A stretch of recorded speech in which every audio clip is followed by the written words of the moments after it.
Welcome to How Not to DM. I'm your guest host, Rachel. Thanks for joining me on my quest to interview the hottest DM on this plane of existence.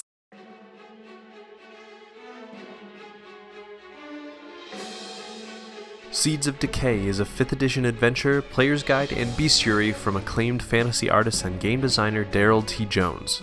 Save the forest with dozens of new hero options, a new foraging and crafting system, and wondrous contraptions. There's even rules for playing with tiny characters.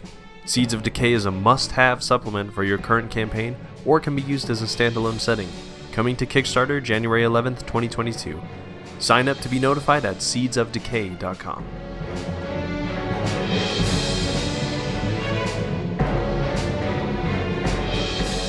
Now, let's return to our show.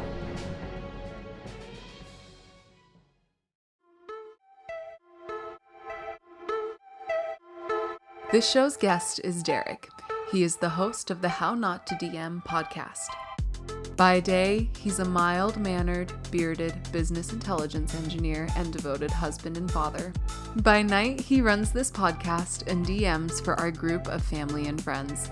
He's been running games for a few years. He's especially skilled in character development and can perform nearly any accent at the drop of a hat. Enjoy!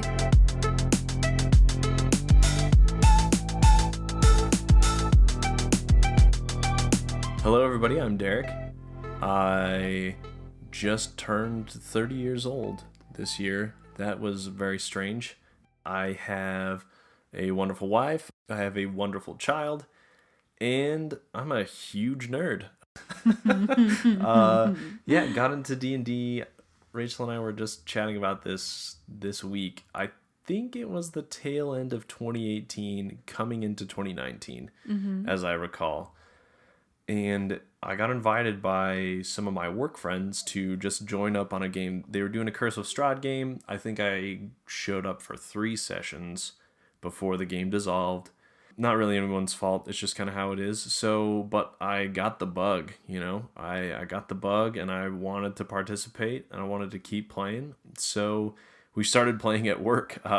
My brother started running Lost Mine of Phandelver for a group of us at work. We would play at lunch. Not every day, but, 2-3 times a week for an hour. And that's how we got our fix in. So we had a group of, 8 of us at work or something. That's a lot to bite off and chew as a new DM, so props to my brother for trying that out. But as we were getting to the tail end of that campaign, I started writing my own stuff in a Google Doc. I said, this DMing thing can't be that hard. So I started writing my own little kind of like 2-3 shot adventure. I figured I'd start small.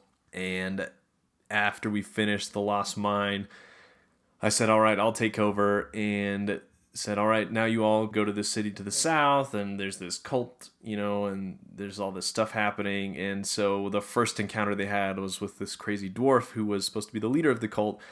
And I had in my notes, they'll for sure take this guy back to town and put him in prison. And my brother proceeded to find the nearest farmer with a cart and give him a couple gold pieces to just take this dwarf as far away from the town as possible to, prevent him from causing any more trouble. And so those were my first DM plans right out the window, first session. And valuable lesson learned there. But that's really how it started. Been running games ever since. I really love the storytelling aspect of stuff. I've talked to a few other podcasts about this when I've been on their shows, but I hated writing as a kid, and then my mom started making me write short little 1-page stories during the summer to improve my writing, and ever since then I've really loved it. So shout out to my mother. I don't think she listens to the show, but I'll tell her that when I see her next anyway. So the reason I ask this is if you were to ask me when we were dating, Rachel, would you marry someone who's super into Dungeons and Dragons? My initial answer would have been no. Right. You had some run-ins with nerdy exes, right? Or not, I guess he wasn't even an ex. Anyway, you can tell that story. So back in college, there was a guy who took me out on a date. And I was super into him. I thought he was pretty cute. He was really gregarious and just had, a great personality. And then he told me he was super into some really nerdy stuff. And I'm sad to say now that it was a turnoff. I feel like now that I've grown as a person, I realize that we can have lots of different hobbies and they don't change who we are at our core. But, the reason I'm asking you this is that I think there's a lot of people out there who are getting into different TTRPGs and their partners are sitting there going, this is new, this is weird, this is different, this is kind of expensive depending on how you approach it. True. So what are some low pressure ways to invite or prepare your partner to play D&D? Because I feel like now that I've been playing for nearly 2 years, I realize it's not as nerdy as I previously thought it was. It's not as inaccessible. It's not as dorky, I guess. Do you remember how you invited me to play and what my reaction was? And maybe do you have tips for other people who want to invite their partners to play, but they don't know how to do it? Yeah, so as I recall, this was right after I had finished that Doomed. I mean, it wasn't Doomed. It worked out fine. My first little 3-shot that I ran for my coworkers, immediately I was like, well, I guess I need to start running games for my friends and family. So I think I did like an Instagram story or something and started texting people.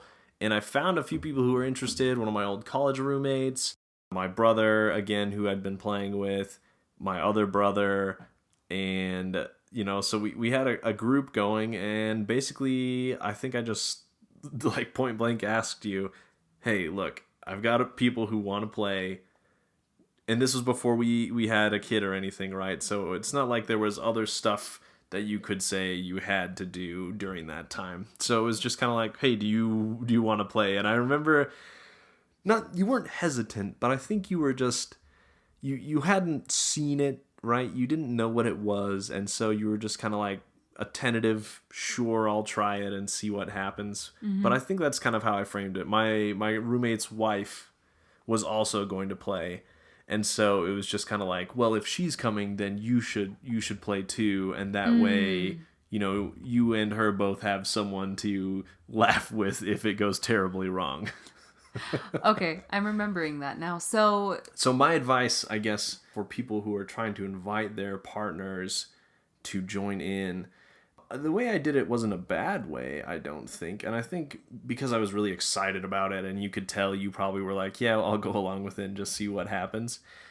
I have to admit that there's not a lot of things that you drag me into where I'm like, I don't know how this is going to go. So maybe it's just a one-sided thing. But I think playing one-on-one could be really fun, a really fun way to introduce them. You just tell them, look, I had this idea. Basically, everyone's going to like some kind of fantasy or heroic stories, right? Someone's going to like superheroes, or they're going to like fantasy, or they're going to like some kind of story where there's a hero's journey, where there's a protagonist who they can emulate in some way. I think it'd be really fun to just set up a really short one-shot. You build them a character that is very similar to their favorite character, whether it be from like Harry Potter or Lord of the Rings or a Marvel character, something like that, and then give them a couple of obstacles to overcome as that character, show them how fun it can be to improvise and to roleplay a little bit, and then they know whether or not they're interested in it. Then it's low stakes. You're not trying to invite them to a game that's been going for a while or invite them to a new game, and then if they decide it's not for them, then the party dynamics are kind of shifted or altered or something like that. So that's kind of how I would go about it, I think, is a low stakes one shot in a world they are familiar with, and then go from there. I think I would have really enjoyed that. And I would say too, as a previously skeptical partner, as you're playing, make sure to be very attentive and very responsive. Something that's really difficult for me is showing up feeling like I don't know what I'm doing and like I don't belong, right? And I feel like that's something that you were really good at in the beginning, since I was or still am playing a wizard, there's a lot of complexity to spellcasting. And I feel like you were really responsive, and you still are when I have questions and I don't understand how things are going, because I don't really research D&D in my spare time, right? Yeah, who would do that? And so having you there as a resource and a support just allows me to have fun. I'm glad. That warms my heart. Can you share with us what some of the worst mistakes are that you've made as a DM, and what lessons did you learn from these mistakes? Yeah. My little story there about my first game, that was a mistake, but that's kind of like the mistake that every single DM makes, is you go in and you expect your party is going to do exactly what you think they're going to do, and then they don't. So I learned that lesson quickly, but that was a mistake. As far as the worst mistakes I've made, that's a tough one. So many to choose from. I think oftentimes as DMs we're a lot harder on ourselves than our party is on us, right? Especially our group, friends and family, pretty low stakes. You're all there to have fun. It's not like you're showing up every week expecting top of the line story and voice acting and improvisation and everything. It's really just about hanging out with friends and rolling a few dice on the way. And that style of play is not meant for everybody, but I think that I do a good job of facilitating that sort of game.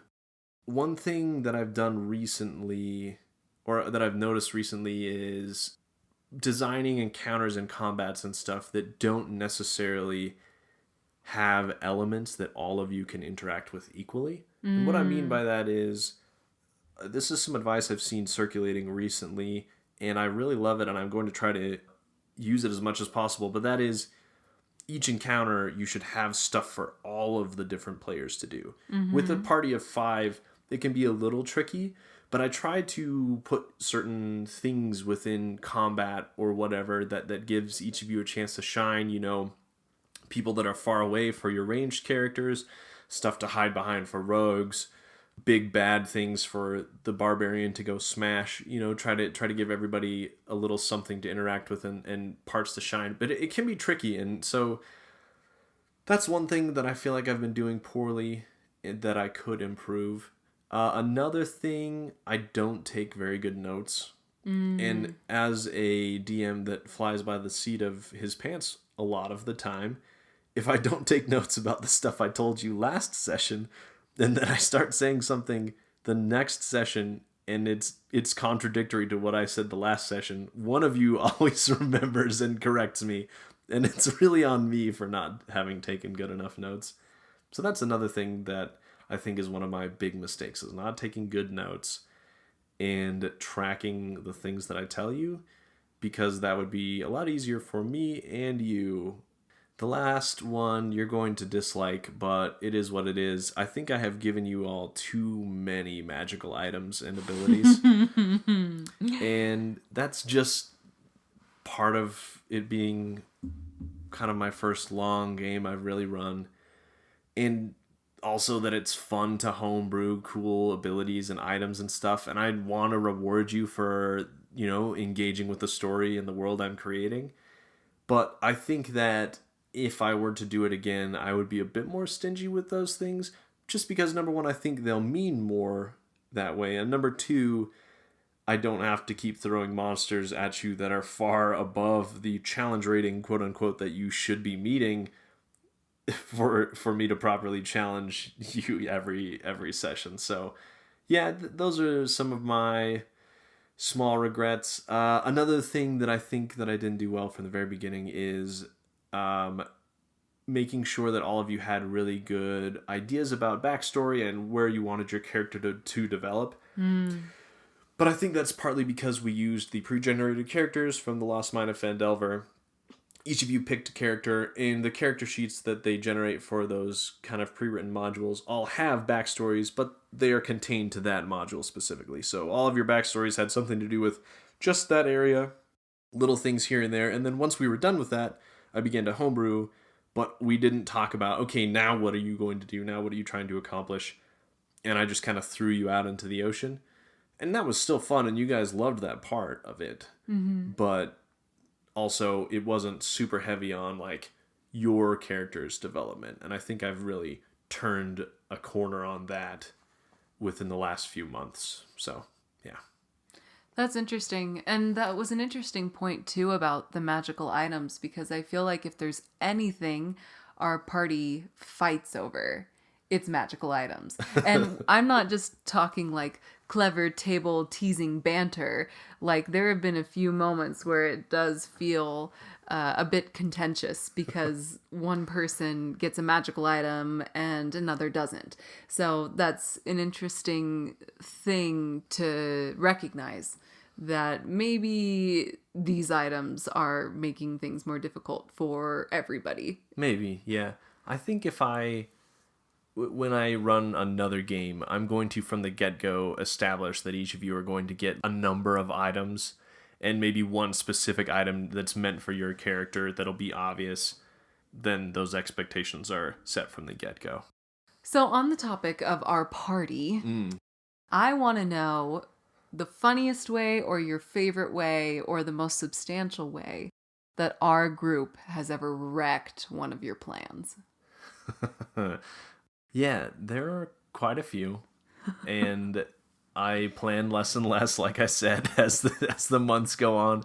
Less and less plans because I don't want to pretend like I know where you're going and what you all are thinking, and I just want to react real time. Seems to be better that way. I'm reminded of a specific one-shot we played for Halloween, probably 2019, where I had you all, it was non-canon to the world, but go hunt down a basilisk. Oh, yeah. Oh, I know where this is going. And I planned a bunch of different encounters, including a hedge maze that was the kind of the last thing you had to traverse before you got to the giant ruined keep on the cliffside where the basilisk had, set up shop down in the basement. So I'm thinking, oh yeah, this is going to take them a while, and I'm going to have a bunch of wargs inside here that they've got to fight. And you promptly cast Levitate and just skip across the whole thing as that wizard. And I just remember, all right, yeah, that fair dues, you got Levitate. I didn't even think about that. And of course you have bypassed this last encounter. Everyone else had to go through, but you kind of guided them the correct way. They didn't take any wrong turns, didn't have to fight anything they didn't expect. And so that was... Honestly, it's a testament to player ingenuity and just throwing problems at them and letting them decide how to solve it instead of having a solution in your own mind. That's another thing I think I've learned, is that I don't pretend to know what you're going to do. I just throw problems at you and then see what you figure out, and that seems to work a lot better too.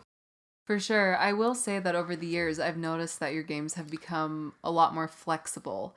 I used to be able to tell when we ruined your plans or wrecked your plans, but I can't tell anymore. And it sounds like that's because you don't really have plans. I have plans, but I don't plan on solutions, right? I think of conflict, and then I let you figure out how it's going to shake out.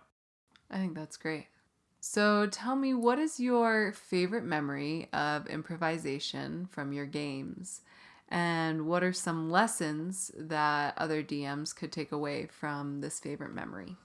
Okay, I've got one for this too. So you all as a party encountered the Minister of Law within the ruined city of Neverwinter, who was a little gnome artificer, had a bunch of constructs he built, had a stash of these magic crystals from a giant meteor that had destroyed half the city. Mm-hmm.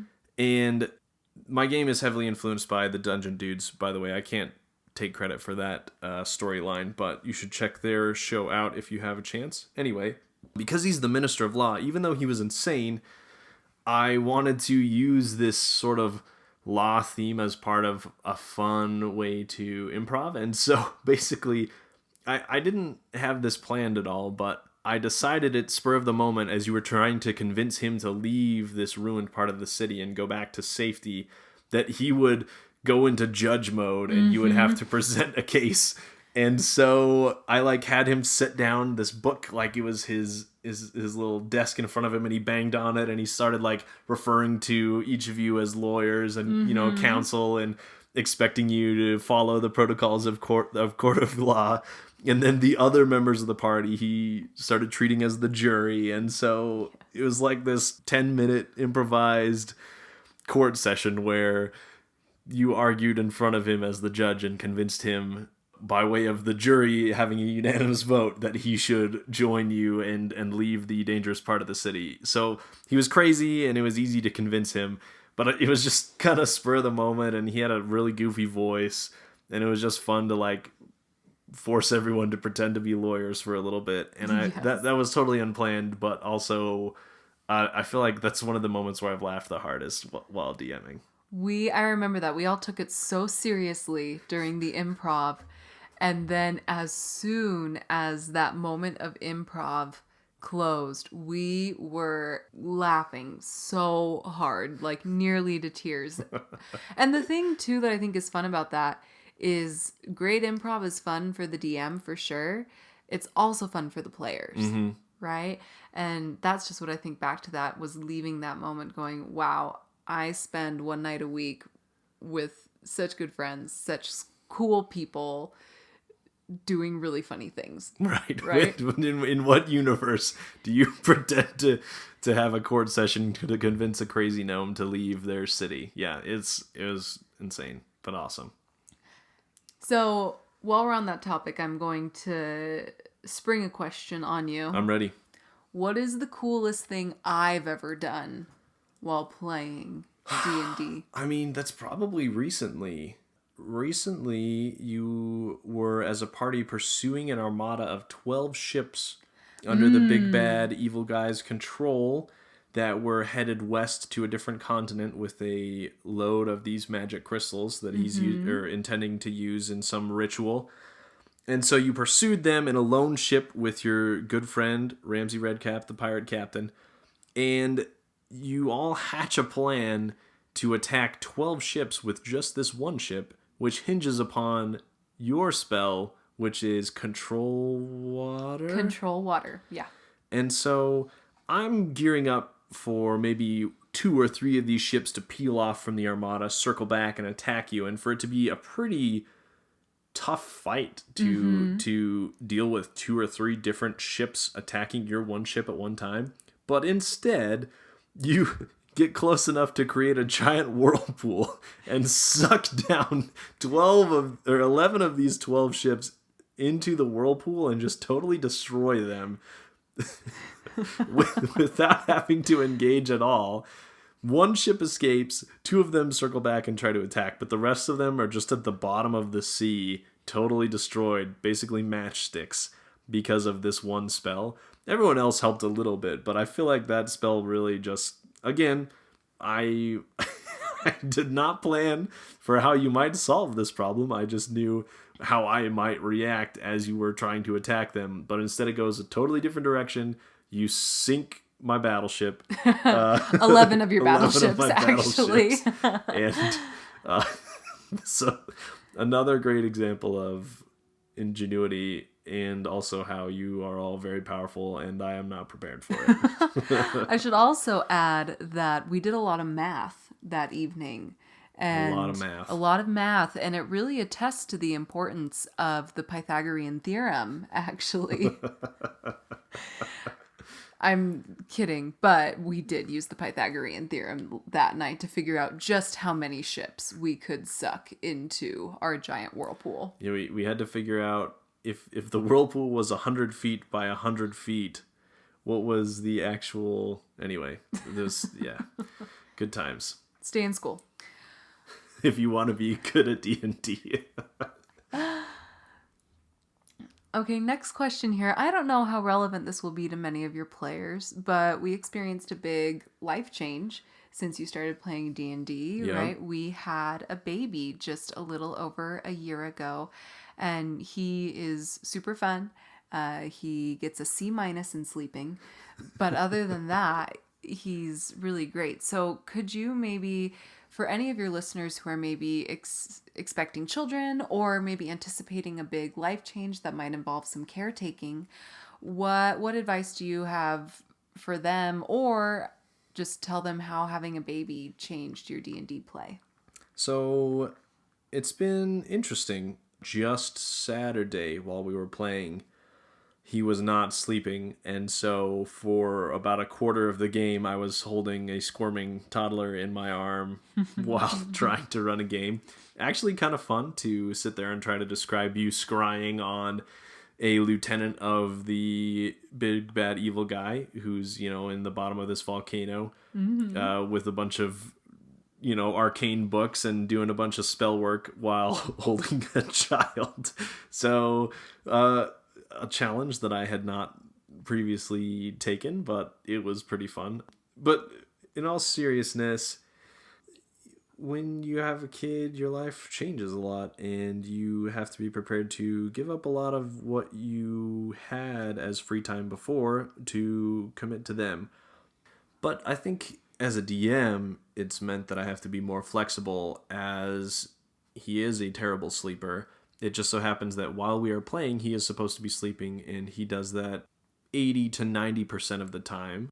But that 10 to 20% where he is not sleeping, we have to find a way around it. So whether it is us casting spells in your stead or pausing the game while you go up and check on him very quickly, we try to be as flexible as possible. So we play in person right now. We're all vaccinated, so that's good news. And so it's not so bad. We can, around the table, just chat about whatever if we have to pause the game quickly. But I think that it's made me more patient, but also in another way, it gives me more time to plan stuff while I'm waiting for you to come back if something's wrong. So it definitely hasn't made our gameplay any worse, and none of our players have been frustrated about it. It helps that most of them are parents as well, or half of them are parents. But I don't think it's changed the way we play too much, and luckily our players, the rest of the party, is very understanding.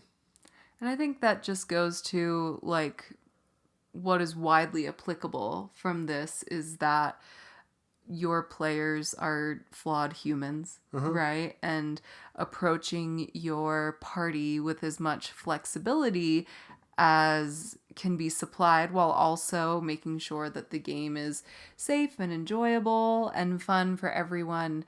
I think that can help you navigate whatever your players are going through, right? Yeah. Whether it's parenthood or mental health or changes in employment or whatever it is, right? When we supply flexibility to people and just allow them to be, then we can focus on what D&D is really all about, right? Which is having fun, escaping the world for a few hours and enjoying time with friends. Yeah. And now, a word from How Not to DM's sponsors. Spawn of Chaos is a dark fantasy Dungeons & Dragons actual play show featuring professional actors, immersive visual effects and sound design, and an original music score. If you like shows like Critical Role or Dimension 20, you'll definitely want to tune in. Each episode is about 90 minutes long, making it easy to start listening. Become part of the growing community by searching Spawn of Chaos on YouTube or visiting their website at chaosawaits.com. And lastly, Norengard is a brand new D&D 5th edition campaign setting imagined in the Norse-inspired world created by Lou Anders. Is Friday brings the adventure campaign to life in the official playthrough. Check it out before the setting and adventure hit shelves in November. Now, let's return to our show. Turn it back on you here, Rachel. What is one of your favorite parts of improvisation from the games? It's all improv on your part, so I guess you get to say whatever you want, but what's been one of your favorite memories? Oh, I don't have one specific memory of improv, but what I do love is that my wizard is a much more absurd version of me, right? So me, myself, I'm an academic. I work in higher education. I love knowing things. I have knowledge that is a mile wide and an inch deep on very many topics. And I play this wizard who is very antisocial, would rather spend her day with books and doesn't have any patience for nonsense. And I just really love being able to improv and play this wizard who honestly gets to say what I wish I could say 50 to 60% of the time, right? Right. And Good to know. I think my favorite, oh, and my wizard is also very religious, right? And I think one of my favorite things is to go into a pub and turn up my nose at whatever draft or whatever liquor they are serving and instead opt for water or milk. That is a trope that I lean on pretty heavily a lot of the time. You do. Classic Kaylin there. What's been your favorite combat? Oh, that's really hard. Sometimes I have a hard time feeling like I'm contributing because up until recently, I didn't have oodles of powerful spells, right? We just hit, what, level 9? Mm-hmm. Level 9. And I feel like for a long time I was stuck at like level 5 or level 4 or level 5. And so I didn't have a lot of super powerful spells. But I remember I had lightning bolt prepared one day, right? And we were on a beach, and was it a bunch of Swagan? Is that what? Okay, so there were a bunch of Swagan on this beach, and poor Derrick here had just so conveniently lined up, I would say, 75% of the baddies? It was 4 or 5 of them at least, Yeah, in a perfect line. All I had to do was, move, 10 feet. And so I moved my character a little bit, and I think I got this funny gleam in my eye. And I looked at Derrick and I said, I cast lightning bolt in this direction, and the entire table just like lit up and cheered because the battle was over. I lightning bolted all these guys. Mm-hmm. And I think that's honestly one of my favorite memories, just because I felt so powerful in a time that, I didn't have very many hit points. I didn't have very many hit sticks. And I just like... sticks. Is that what you call weapons? Yes. And you get a little mischievous smile on your face when you're about to throw a wrench in my plans. I usually can tell it's coming. Yes. Mm-hmm. But that's probably, one of my favorite things is just I felt powerful after not feeling powerful for a very long time. Who is your favorite NPC? I think I have 2. Uh-huh. One is Ramsey Redcap. One of the reasons I really love Ramsey is that a long time ago, Derrick's brother was playing, and he was super grumpy toward Ramsey and just always wanted to be annoyed at him or make him feel bad or tease him or whatever it was. And Ramsey is a bard, right? And he made the bard play a song that turned Derrick's brother into his best friend. And so I just used a spell on him. Yes. Yeah, forced him to be my friend. And so I just really love that because it's so out of both like the character and the player's wheelhouse to like love this NPC, but they do. And he's great. He's always really helpful. And then I also really love our party has employed a doppelganger, and we didn't know what to name him, so we named him Jake. And we got a good laugh out of that for like 15 minutes. But he's got this like really cool cat voice, and he's always really sassy, and he appears just when you need him. So those are my 2 favorite NPCs. Good choices. All right, so you've been doing this podcasting thing for a few months now. Yeah, since April.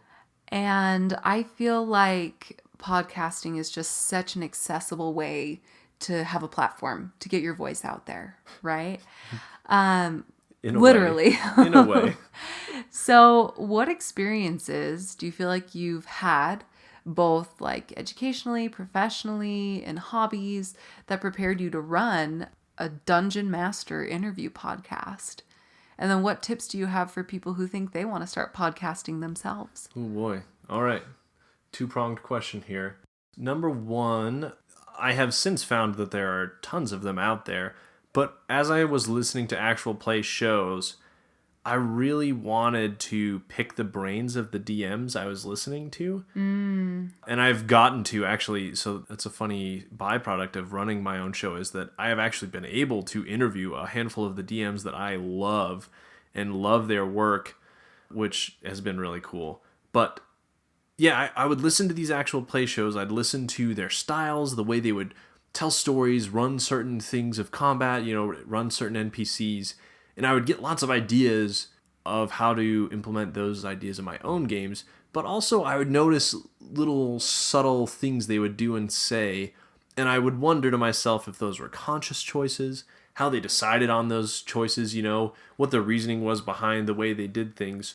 So yeah, in an effort to really improve my way of running games, I thought what better way than to pick the brains of the very best, figure out why they do what they do, and take the parts that I love and put it into my own games. So that was the idea.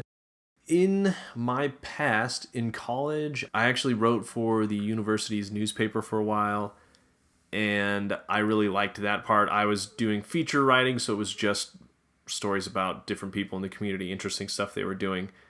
So a lot of interviewing there, at least 3 different people per story that I was writing. So I loved the interview format. I love thinking of interesting questions to ask people because I feel like correctly and interestingly worded questions lead to the best and most insightful answers. So I love formulating good questions. I think I really learned that from there. I also ran a sports blog with a buddy for a while in college. We did interviews of athletes for our school. We also interviewed professional athletes for local sports teams. We even had the opportunity to go to an all-star game with our little dinky sports blog. We applied for press credentials and got them, and we got to go to an all-star game and interview some of the world's best players. And that was really cool. And again, really solidified in my mind the power of the interview and how sitting down with someone and chatting with them makes a connection that you can't get from any other medium. So yeah, interviews fascinate me. I love them, and I really like doing them. Yeah, I think those are really what led me to realize, hey, this little hobby of mine, I should start doing some interviews for this too, just because it would be fun. And, here I am. It has been a lot of fun and will continue to be a lot of fun. Tips for people trying to start their own podcasts. There are a bunch of good pieces of advice that people have given on the show thus far. I'll reiterate a couple of those and then I'll try to give some of my own. Number 1, Benjamin from Lawful Great Adventures said he wishes he would have recorded his first episode as a board game with his players just to get the mics right, to get the audio right, to get everything right before he started recording actual playing in their world, actual lore, backstory, that kind of stuff. Then that would have really helped his audio quality improve. My audio has definitely improved by leaps and bounds after getting a much nicer mic, but my first 10, 15 episodes are not on a great mic, and so it just sounds a little rough. And I'm not a perfectionist, but as a person who really wants to take pride in their work, sometimes it can be tough for me to listen to older stuff that's not as clean and clear, but there's not a lot I can do about it now. So audio, if you're serious about podcasting, just make sure that it's right from the get-go. Second piece of advice, make sure that you have the time and energy to put into it. I don't think I realized how much time and energy it was going to be. I kind of stumbled into the idea of doing a podcast anyway. I was just trying to put together a blog, ended up recording one of the interviews for the blog, and then decided to post it. And, I just started doing podcasts from there, started doing the show. But it takes many hours a week to record your interview, to reach out to the people, to set up the schedule with them, to, get all of that interview stuff out of the way. And then it takes many more hours to actually edit the show, especially the way I like to do it. I just like a certain level of quality. And so I try to edit them and make them clean and clear and to the point. So it just takes a lot of time to put out a really good show that you're going to be proud of. So just be aware of that too. I think that those are probably my 2 big pieces of advice: audio quality and be prepared for the time commitment that it takes. One third thing I'll say is don't worry too much about the numbers. As an analyst, I love numbers. I love looking at the numbers. I love trying to find ways to improve the numbers. Dashboarding the numbers. Yes, I have a dashboard. I have spreadsheets. I check things maniacally. That's just part of who I am. But don't get too caught up in them. You're going to see podcasts who have way more followers than you on social media platforms. You're going to see shows that have way less. But that doesn't necessarily mean their shows are better or worse than yours. Also, I try not to feel like I'm competing against other shows of a similar nature. I actually have made a lot of good friends with people out there who do interview shows, who are interviewing people very similar to the way I do. They're some of the most interesting people to talk to because they have the same problems I do. They have the same things they go through, and they oftentimes have a lot of good advice for me and vice versa on how we do things. So yeah, I try not to pit myself against other shows like that because I feel like I'm just doing this for me and for the listeners, but I'm not trying to replace or outdo somebody else. It's really about the act of creating it that I'm here for. So, yeah. And I think that's something that we've both worked on together, right? Is appreciating the podcast for what it is, right? It's this great product that you put a lot of time and heart into. And yes, the numbers are cool, but ultimately, at the end of the day, it comes back to the product and what it is. And it's something you can be proud of, and it's something I think you should be proud of. Thank you. Okay, so what are your parting words of wisdom and encouragement to new and aspiring DMs? For anybody out there who has run games or is thinking about running games, again, tons of great advice on other episodes, so I'll try not to repeat stuff that other people have said, but it just so happens that I've heard it a lot, and I know that it's good, so if I do, please forgive me. The most important thing you need to remember when you're running games is, number one, it's a game. Number two, you're also a player. So everyone's there to have fun. If they're not, it depends on the type of game you're running, I guess, but I would just really try to find people who want to play the same way as you do, and then you all have the same expectations. But yeah, it's a game. You're going to get rules wrong. You're going to screw up. You're going to do the wrong voice. You're going to forget an NPC's name. You're going to forget a continent's name. You're going to change the gender of someone a few months down the road because you forgot about it. You're going to do a lot of things like this, and it happens, and it's okay. You're not expected to be perfect, and if anyone does expect you to be perfect, then you need to reset their expectations. So don't be afraid of mistakes. Mistakes are how you learn. And that's kind of like the point of the show, right? Is I wanted to really get into the nitty-gritty about how people run games and all the cool things they do, but also I want to figure out what mistakes all these great DMs are making that you and I make too. So you are not so different from them, and you can do just as good a job as anybody out there in telling your story and making your players laugh and cheer and have an awesome time. DM as the player too. What I mean by that, and again, people have said this before, but remember that you're there to have fun also. If you're not having fun, then you should take some time and think about what is causing you the stress. Is it that you don't have enough time to prep? Is it that your games are too frequent? Is it that your players make decisions that stress you out and they may not follow your plot hooks as well as you want them to? Is it something totally different that I haven't thought of? I think if you identify the things that are stressing you out and really talk with your party about it, you're going to find that they will be more than happy to help you out and accommodate. So if it's playing less frequently, or if it's they'll give you a less of a hard time and maybe follow some of your story hooks a little bit closer, or they will maybe confront you about rules less, or whatever it is that tends to trigger your stress or anxiety. I firmly believe that it is about you having fun too, and if you're not having fun, then you've got to change something about it. So try to figure out what's causing those problems and address them and get back to enjoying yourself. Otherwise, you're going to get burnt out and you're not going to want to do it anymore, and that's really sad.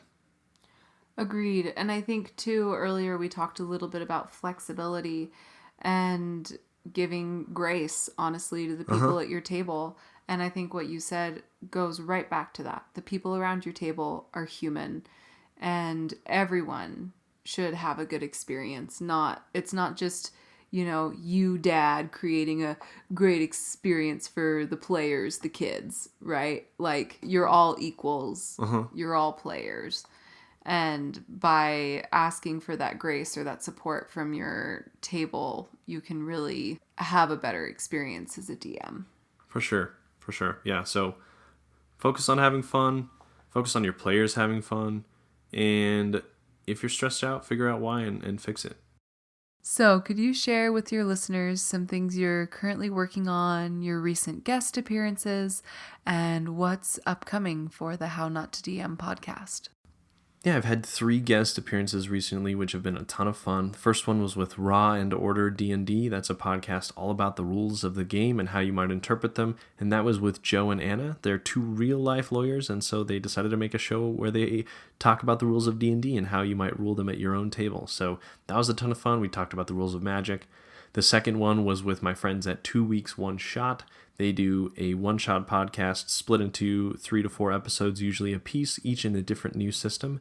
And we played a Savage Worlds game kind of leading up to Halloween about Mischief Night, the night before Halloween, and about evil taking over campus and how we were going to stop it. A ton of fun. Those guys are amazing and really good improvers, and I was laughing the whole time. So go check that one out.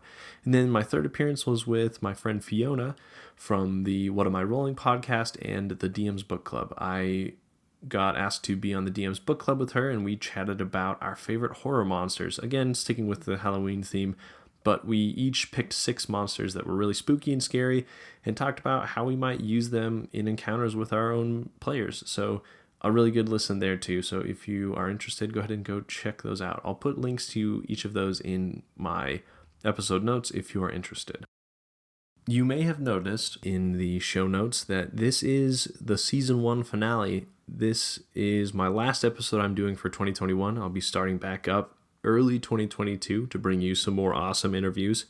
But I just decided it was time to take a quick break and spend the holidays with my family and loved ones and not have to worry about scheduling and about editing and that kind of thing. So I'll still be on social medias.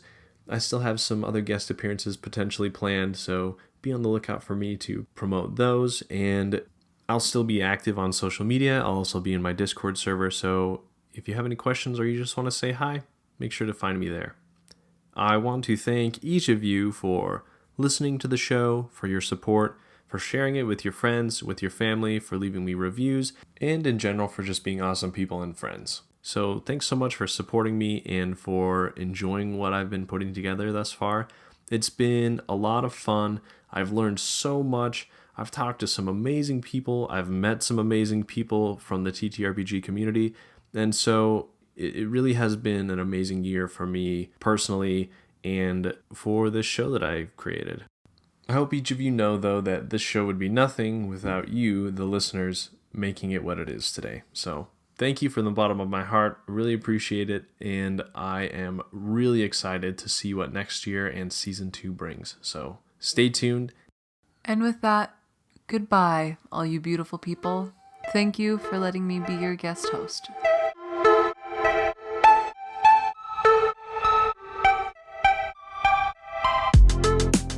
Thanks for listening to How Not to DM. The intro and outro music is by my good friend Torin, aka Mr. Tape. Make sure to go check out his stuff on Apple Music or Spotify. The ad music is part of the free library of TTRPG music from Arcane Anthems. And, as always, until next season, roll some nat 20s for me.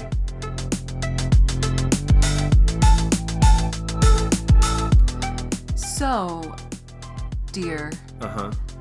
How many D&D books have you purchased that you have actually read? I plead the 5th.